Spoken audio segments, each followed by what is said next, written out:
The photograph of him, it's as a brigadier general, so promoted after the actions here. You'll also notice that he is missing a leg. Didn't lose it here. Lost it in September out in the valley, 3rd Winchester, in September of 1864. He comes from a military family. Father served in the Mexican War. His brother James went into service as a Confederate officer. Became a general. Just like John, who we fought here, eventually became a general. His brother James did not survive the war. Wounded in 1862 at Pamunkey River Crossings. With these new orders, McIntosh begins to form up his command. The map has dispositions of the Union formations. Keep in mind the troops that are attacking towards us, opposite 3rd North Carolina, are the 2nd Ohio. Came up dismounted either side of the road that we came in on, Route 301, to the right, and will be going forward to attack this position. There's a correspondence that was attached to some of the Ohio troops. He was writing back to the local newspaper. In his account of the action here, this is how he described the moment just before those Ohio troops came forward. The sun was almost down, and we could distinctly see our foes upon the opposite plain, loading, firing upon us. Their artillery was in position, and every movement made was plainly visible. The clear, unclouded sky placed them in such position that they resembled monuments moving about and changing places before.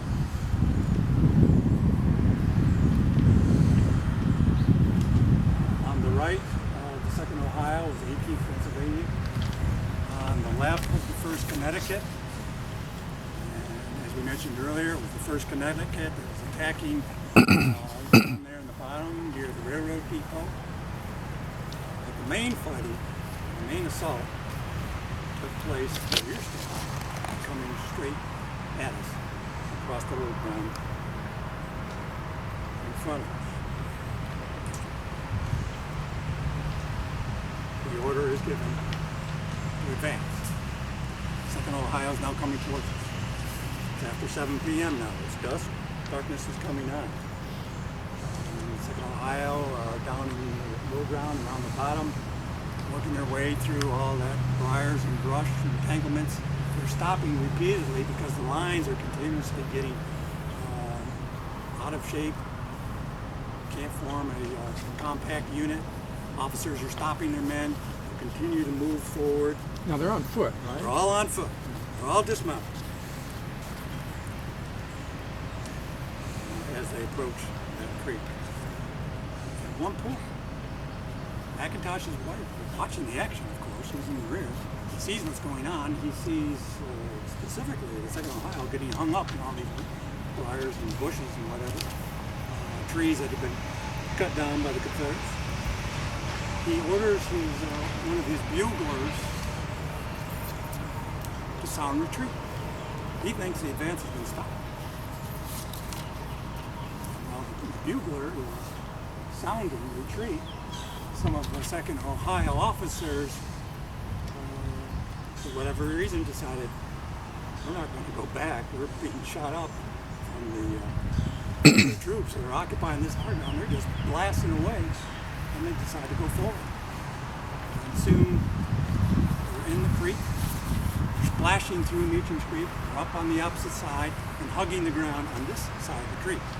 Again, stopping, catching your breath, reforming before they make that final assault. The officer commanding the 2nd Ohio that day, Lieutenant Colonel George Burrington, he wrote the official report that survives of the attack of the 2nd Ohio. And Pollard's going to share just a small part of his official report describing the attack of the 2nd Ohio. This regiment was formed in an open field on both sides of the hill. We moved forward under heavy fire of shot and shell until within 600 yards at the top of the hill, where the enemy, Young's Cavalry Brigade with the Virginia Battery, was posted behind breastworks of rails, and at this period, a general charge was ordered, and the skirmish line, being reinforced by the reserve, dashed forward with a shout and a yell, carrying everything before them. As we gained the crest of the hill, our ammunition failed, and in some parts of the line, the enemy were actually driven from their position with stones and clubs. Our loss was 25 killed and wounded. This battle, for the number engaged, and taking into consideration the nature of the ground over which it was fought, for it was composed of creeks and swamps through which the men had to wade waist deep, was the severest I ever witnessed.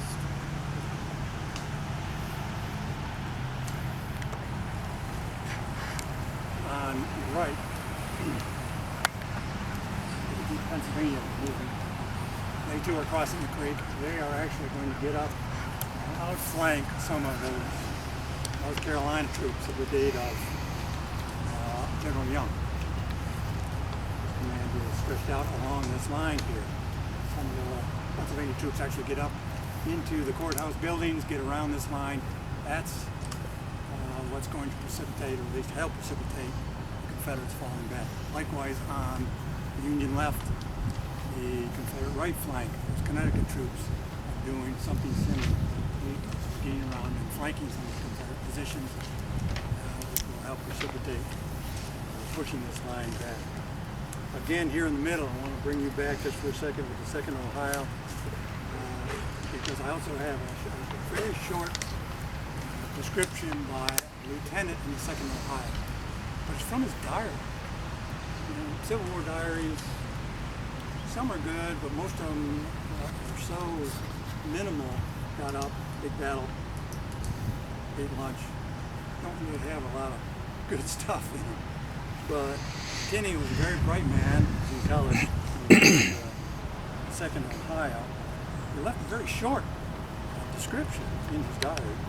I wanted to share it with you. This is Lieutenant Luman Tenney, the 2nd Ohio, formed and charged the rebel position about the courthouse. Rode my horse, firing very hot indeed.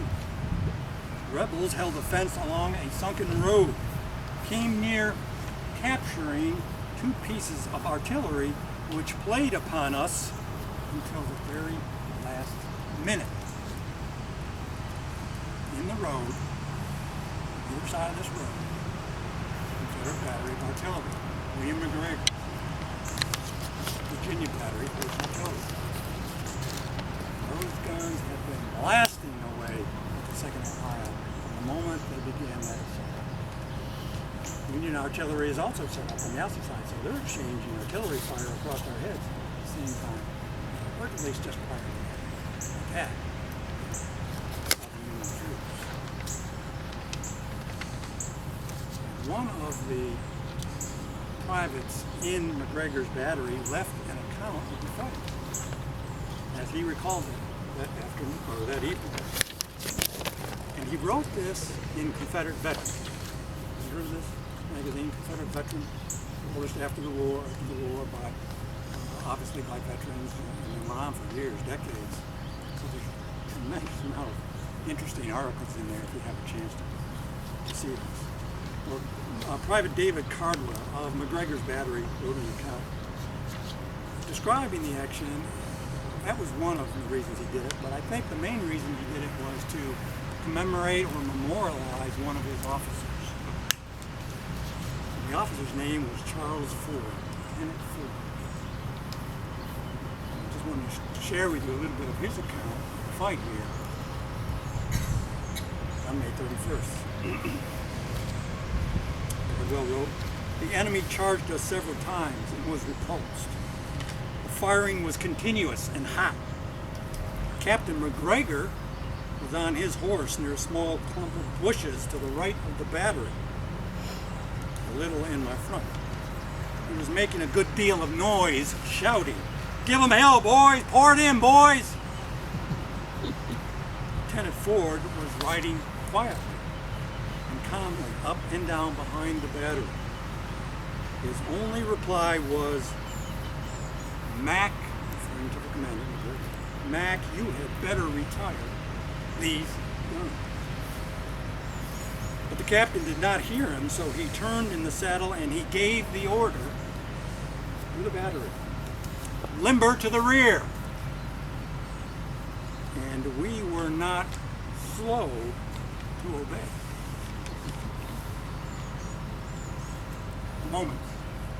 Moments later, Ford is mortally wounded.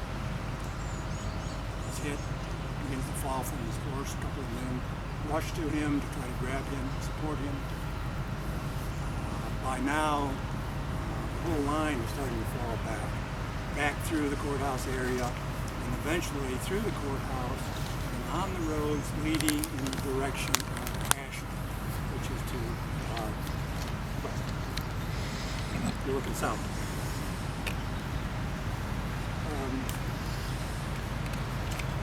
Cardwell, in his account, says he caught up with Lieutenant Ford. By now he'd been moved, and then he carried him from the field, put him in an ambulance. The ambulance along with the cavalry.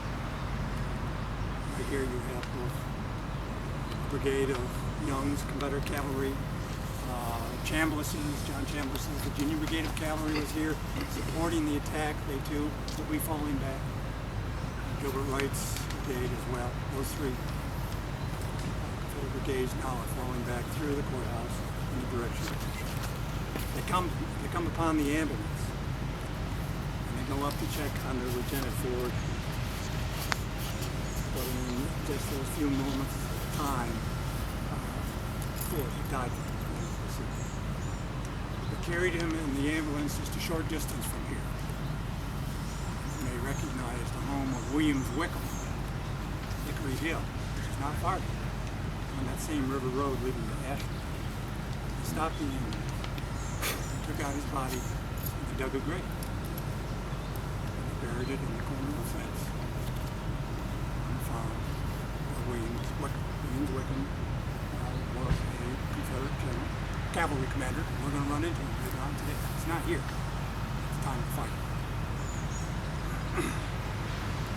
The body lays there for, I think Cardwell said maybe a week, maybe 2 weeks. When our group comes out from Richmond after the armies have moved on, they remove his remains, take him into Richmond. Lieutenant Ford is now buried in Hollywood Cemetery. Buried where? Buried in Hollywood Cemetery. Even though the losses were small, they were still a significant action. Both sides that were here left behind vivid accounts of what took place.